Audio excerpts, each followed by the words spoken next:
Est-ce une défaite anecdotique ou un tournant dans la crise du M23 ? La diplomatie rwandaise a en tout cas enregistré un revers le mardi 5 mars lorsque le Conseil de paix et de sécurité de l'Union africaine a officiellement soutenu le déploiement de la SAMIDRC, la mission de la Communauté de développement d'Afrique australe dans l'est du Congo, malgré les virulentes protestations du ministre rwandais des Affaires étrangères 2 jours plus tôt. Pourquoi le gouvernement rwandais s'inquiète-t-il autant de cette mission ? Bonjour et bienvenue dans le 9e épisode de la saison 4 de Ponabiso, la capsule audio du groupe d'études sur le Congo et d'Eboutelli qui tente chaque semaine d'éclairer un sujet d'actualité en RDC.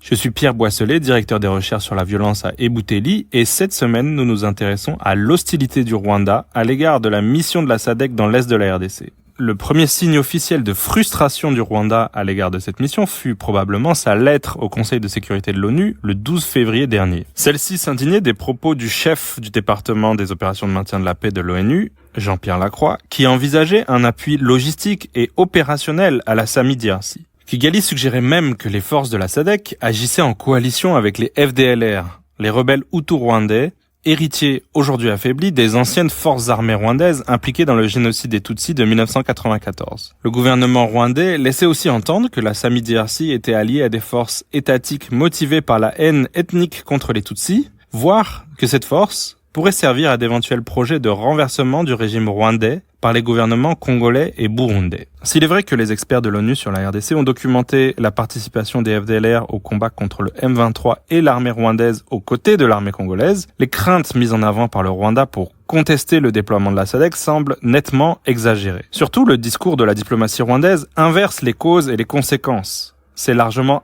après que l'armée rwandaise a pénétré sur le territoire congolais que Kinshasa a fait appel à la SADC pour venir l'épauler plutôt que l'inverse. On peut d'ailleurs douter de la capacité de la SAMIDRC à infliger des revers sérieux à un M23 soutenu par le Rwanda. Les pays qui la composent, Afrique du Sud, Tanzanie et Malawi, sont certes les mêmes qui composaient la brigade d'intervention de la MONUSCO, qui fut très efficace contre le M23 en 2013. Mais ils ne jouissent plus directement des moyens et de la légitimité internationale de l'ONU. De plus, l'armée sud-africaine, qui en constitue le fer de lance, semble avoir perdu en force de frappe, notamment en moyens aériens, cruciaux dans cette bataille. La mission de la SADC n'a en tout cas pas empêché le M23 de continuer sa progression.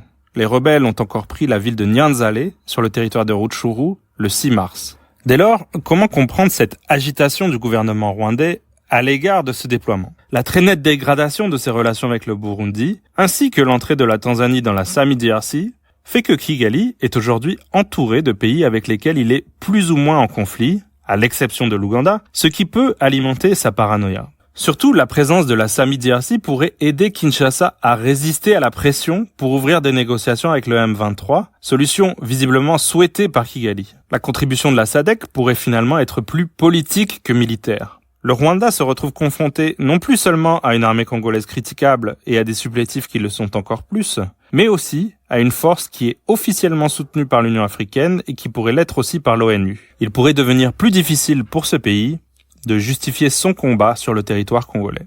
Pour recevoir Ponabiso chaque vendredi sur votre téléphone, envoyez les mots Eboutelli ou GEC par WhatsApp au +243 894 110 542. À bientôt!